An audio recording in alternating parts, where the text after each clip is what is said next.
buenas a todos y bienvenidos a Mundo Azul.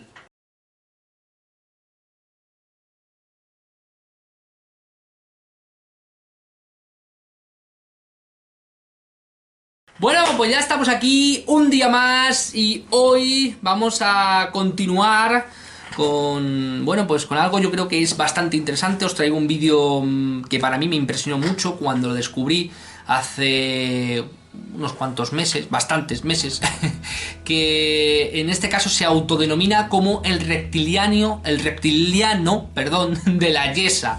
Un caso súper interesante que en su momento marcó mucho a quienes lo trataron, a quienes lo divulgaron y sobre todo dio un giro de tuerca a todo esto del fenómeno ovni, del contacto con los tripulantes, etcétera, etcétera, etcétera. Si me veis así un poquito apagado, es no culpa mía ni culpa de la cámara, sino culpa del sol, que hay unas nubes aquí extrañas y por eso parece que estamos aquí más oscuros, pero en verdad no estamos tan oscuros. Dicho esto, amigos míos, hoy en Mundo Azul continuamos dejando aparte un poquito los domingos, que como ya sabéis son un poquito diferentes, os traigo cosas un poquito más para oxigenar. Lunes, miércoles y viernes van a continuar esos vídeos maravillosos que tanto nos gustan, de misterio, de investigación, de ufología, de espiritualidad, de casos que nos encogen el corazón y nos nutren también un poco la mente desde otro punto de vista. Hoy, como os digo, os traigo el reptiliano de la Yesa, un caso que nos dejó, a mí particularmente cuando lo leí, cuando lo descubrí, como investigador, que me considero, además de también como escritor, me dejó impresionado, sobre todo ya no solo por el caso en sí, que hay casos a patadas, das una patada y sale un caso así, sino por el hecho de las similitudes en explicación y en descripción con otros casos, en este caso de reptilianos. Y vamos a intentar desglosar toda la información que la verdad cuando, como digo, cuando yo lo leí, cuando yo lo descubrí, me quedé con la boca completamente abierta y vamos a ver hoy lo que nos dice este caso del reptiliano de la Yesa. A lo largo de la historia, muchos han sido los que dicen haber tenido encuentros con seres de otros planetas. Las descripciones se han ido adaptando a la época, donde por ejemplo a lo que antes les llamaban demonios y carros de fuego, ahora los llaman humanoides y objetos voladores no identificados, ovnis. La evolución y el progreso dan una descripción totalmente diferente, adecuada a cada tiempo. Impensable hablar de naves espaciales o cohetes en plena Edad Media. Seguramente siempre fueron encuentros con extraterrestres o seres de otro espacio, tiempo o dimensión. Como ya sabéis, hay infinidad de pinturas rupestres donde se interpretan lo que parecen ser seres con escafandras y naves, incluso algunas de ellas situadas en cuevas de nuestra comunidad, en este caso Valencia, pero que no se puede atribuir a algo que todavía desconocemos su significado. Puede ser que simplemente fueran pinturas de algo que quisieran plasmar como parte de su imaginación, o puede que fuesen aquellos dioses a los que tanto veneraban como caídos del cielo. La historia que os traigo hoy era el reflejo de una sociedad, en su gran mayoría campesina y agrícola por aquel entonces, la España franquista. Corría el año 1968, concretamente un día de verano, de un 31 de agosto en la localidad valenciana de La Yesa, cuando ocurrió uno de los avistamientos y encuentros ufológicos más extraños de la historia de nuestro país. En las proximidades de la localidad, en un barranco a 5 kilómetros, este pequeño pueblo montañoso, 3 hombres se disponían a descansar después de un día de caza a la intemperie. El apetito era notable después de una jornada en el monte, así que se dispusieron a preparar una torrá de carne. Lo que tuvo que ser una comida más entre amigos se convirtió en una de las mayores experiencias de la vida de estos hombres. Es una tórrida tarde de verano, de las últimas de un mes de agosto de 1968, antes de abrir bocado.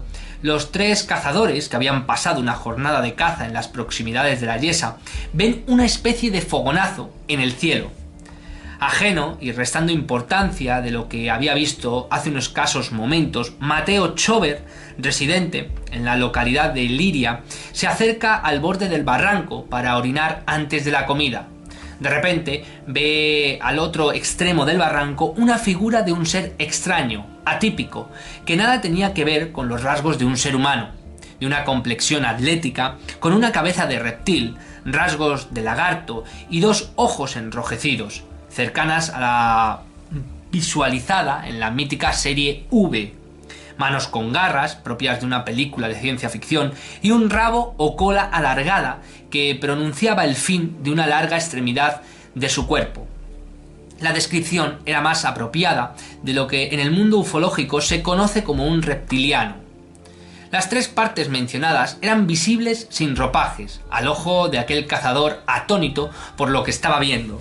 El resto de su cuerpo parecía cubierto por un mono blanco, como si de un traje espacial se tratara, recorriendo desde la zona del cuello, cubriendo hasta las muñecas y terminando en unas botas de un color blanco cegador. La distancia era suficiente como para que aquel cazador, con vista de lince, pudiera apreciar detalles tan significativos como la mochila metálica de un tono parecido al aluminio, brillante y con una antena negra que llevaba aquel ser en su espalda. Agazapado entre los robustos matorrales, Mateo, después de un momento de miedo y de quedar paralizado, avisó mediante señas a sus dos compañeros para que pudieran ver con sus propios ojos lo que él estaba observando. Aquel ser, que permanecía inmóvil sin percatarse de los cazadores, parecía que esperase algo. En esos minutos de incertidumbre creyeron observar que aquel ser, que no parecía humano, sacaba una lengua bífida cada cierto tiempo, como si de una serpiente se tratase. Aquellos minutos fueron eternos, llenos de un terror de incógnitas por lo observado. Como si de una presa se tratase, seguían allí escondidos y agazapados, a la espera de poder ver y averiguar más, solo que esta vez ellos se sentían la presa y no cazadores por el miedo que recorrían sus cuerpos.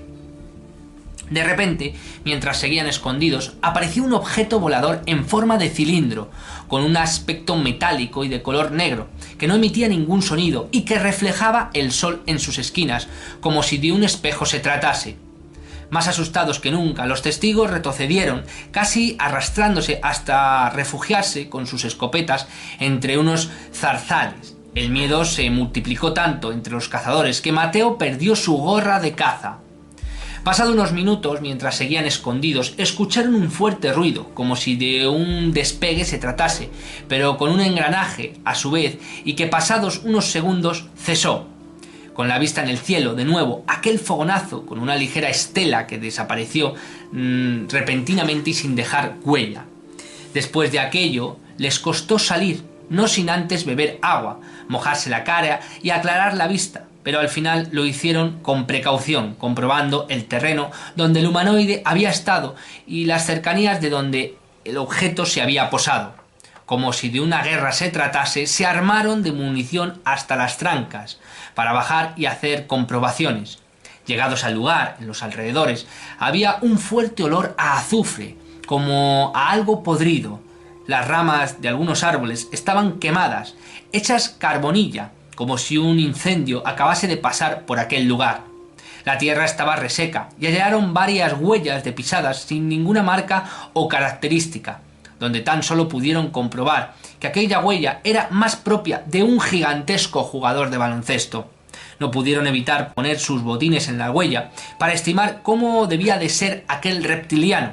La sorpresa era tal que no podían ni llegar a imaginar lo que medía aquel ser, pero tenían clara una cosa: aquello era una mole y seguramente en una lucha contra ellos tres los hubiera matado. Fue entonces cuando encontraron el árbol donde Mateo vio que esperaba el ser, haciendo estimaciones, ya que tocaban las primeras ramas. Aquel lagarto medía más de 2,20 metros. No cabía duda, aquello era una mole.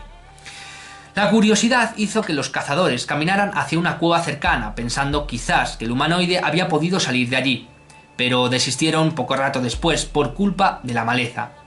Sin apetito ya, apartaron por dejar la torrá para otro día.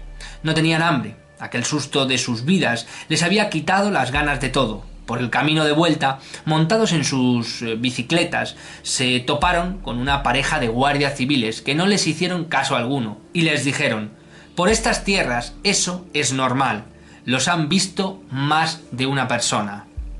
Aquel hecho no trascendió a más, tan solo quedó entre las familias de más allegados y amigos íntimos. poco o nada hay documentado de aquel suceso. Tan solo recuerdos de gentes de aquel lugar cercano, y que un día de hoy siguen en la memoria de quienes les contaron la historia y siguen con vida, o aquellos que han oído hablar de ella. Lo cierto es que el subconsciente puede jugar una mala pasada, pero más difícil todavía es pensar que una histeria o visión colectiva se apoderó de aquellos cazadores, testigos presenciales de lo que creyeron ver, un reptiliano. Cierto o no, esta historia es ya parte de las leyendas de la Comunidad Valenciana.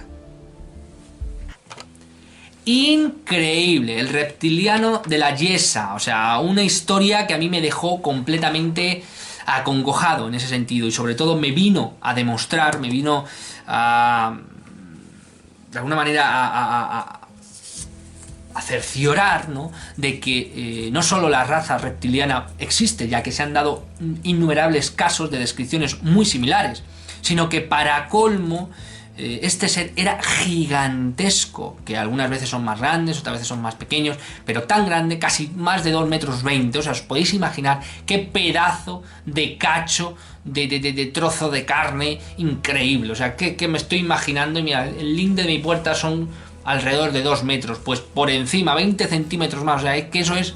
Hay que mirar así para arriba y os podéis imaginar la impresión no solo de la altura, que ya es increíble, sino del ver la cabeza de una especie de lagarto, una cola, una lengua bífida, y todo ello, creerme que os digo que los avistamientos, el 90 o el 95% de los avistamientos no son por casualidad, y que estas criaturas, estos seres inteligentes, donde duda cabe, ya que van en naves espaciales, son conscientes al 100% y lo hacen aposta, creerme, de que les están viendo, de que les están observando, y de que, como bien dicen estos cazadores, si quisieran hacer algo malo, no podrías hacer absolutamente nada, no solo por su poderío físico, sino por su increíble tecnología.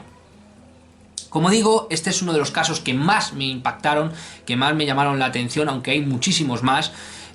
Por regla general, haciendo una escala o una especie de media, entre el 60 y el 40% de los contactos con este tipo de razas, porque parece ser que hay más de una, que no es una raza establecida como es así y ya está, sino que hay diferentes, o parece ser que hay por lo menos unas cuantas razas reptilianas o reptiloides parecidos a lagartos, y un poquito más de la media, por regla general, estas razas suelen ser más bien agresivas. No digo todas, porque en este caso este ser, esta criatura no hizo absolutamente nada, simplemente se dejó ver, porque como digo, se dejó ver, y después se largó, sin pena ni gloria, no hizo nada a nadie, se largó, y algunas veces es así, no hacen absolutamente nada. Pero en otras ocasiones, y teniendo en cuenta las descripciones son razas reptiloides, algunas de ellas sí que son agresivas. Y algunas de ellas que no son reptiloides también parecen ser más bien agresivas, o por lo menos, si no agresivas, no del todo amistosas. Al igual que hay casos, y muchísimos, y casi más, casos de sanaciones, de curaciones, de salvaciones, de actos benéficos, casi incluso podríamos decir divinos, también hay casos de encontronazos, por decirlo de forma eufemística, con estos humanoides o con estas criaturas que váyase usted a saber de dónde lugar vienen. Pueden ser de otro lugar de nuestro universo, de otra galaxia, de otro espacio-tiempo, de otra dimensión, no lo sabemos. Desde luego a nosotros no se parecen mucho, sí que parecen más bien antropomorfos, pero vamos, lagartos, de momento, aunque nosotros sí que dicen que venimos, ¿no?, de la rana o de los anfibios, que son idénticos a los lagartos, no nos parecemos mucho. Pero bueno, ahí lo dejamos, ¿no? El reptiliano de la Yesa es uno de los muchos casos, como digo, de reptilianos que se apilan por montañas, y luego casos de contacto con tripulantes que se apilan más todavía si cabe por montañas, y que lo único que hace es cerciorar al 100%, al 99,9999% de que estos contactos, punto número 1, existen, son reales. Punto número 2, son adrede, ya que las casualidades no existen, y menos con estas criaturas. Y punto número 3, tienen esto a 40, 50 años después, tienen como motivo esto, que nosotros lo hablemos, que lo debatamos, que intentamos sacar no sé cómo decirlo, que intentemos ir un poquito más allá, que intentemos desglosar el caso e imaginarnos y ponernos en la tesitura del porqué de las cosas. Que ese porqué, esas preguntas es lo que nos hace avanzar, es lo que nos hace evolucionar. Y creo y entiendo que eso es lo que quieren, que nosotros nos empecemos a preguntar y empecemos a despertar un poquito. Dicho esto, amigos míos, el reptiliano de la Yesa, un caso increíble. Seguiremos tocando este tipo de casos porque tengo muchos acumulados, ¿vale? Vamos a ir sacándolos progresivamente en estos lunes, miércoles y viernes de Mundo Azul Increíble, y diferente un poquito los domingos con Mundo Azul Plus. Muchísimas gracias a todos. Deciros también, como os dije en los vídeos anteriores, ya podéis adquirir la historia de Luis Salazar, Los 100.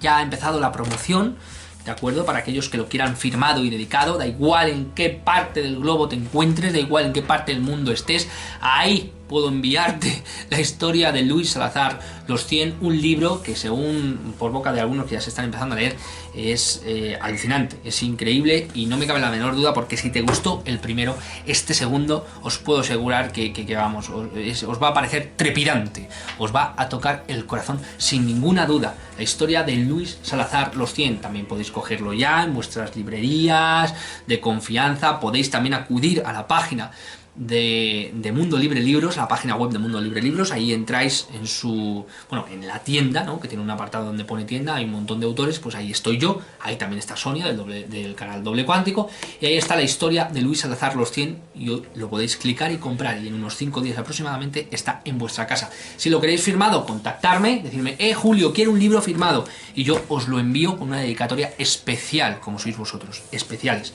También deciros que este maravilloso libro, Gabriel en el pasado, un viaje hacia el interior, de Sonia del canal de Doble Cuántico, ya lo podéis adquirir también. Podéis contactar con ellas, podéis también hacer lo mismo, meteros en la página de Mundo Libre Libros y comprarlo desde ahí. Pero si queréis que Sonia os lo dedique, hablar con ella, porque merece la pena este libro, de verdad merece la pena. Dicho esto, amigos míos, nos vemos el próximo día con mucho más Mundo Azul, con mucho más casos de contactos con tripulantes, con muchos más casos espirituales, con muchos más casos de apariciones marianas, con mucho más Libro Durantia, que ya estoy preparando, muchos seriales, y quiero vuestro apoyo, quiero vuestros dedos arriba, quiero vuestros comentarios, quiero que lo compartáis. Necesito que veáis el vídeo hasta el final, porque aquí dejo todo mi alma, todo mi ser, yo, Candela, y deseo contactar y conectar con vosotros. Muchísimas gracias a todos y nos vemos en el próximo vídeo.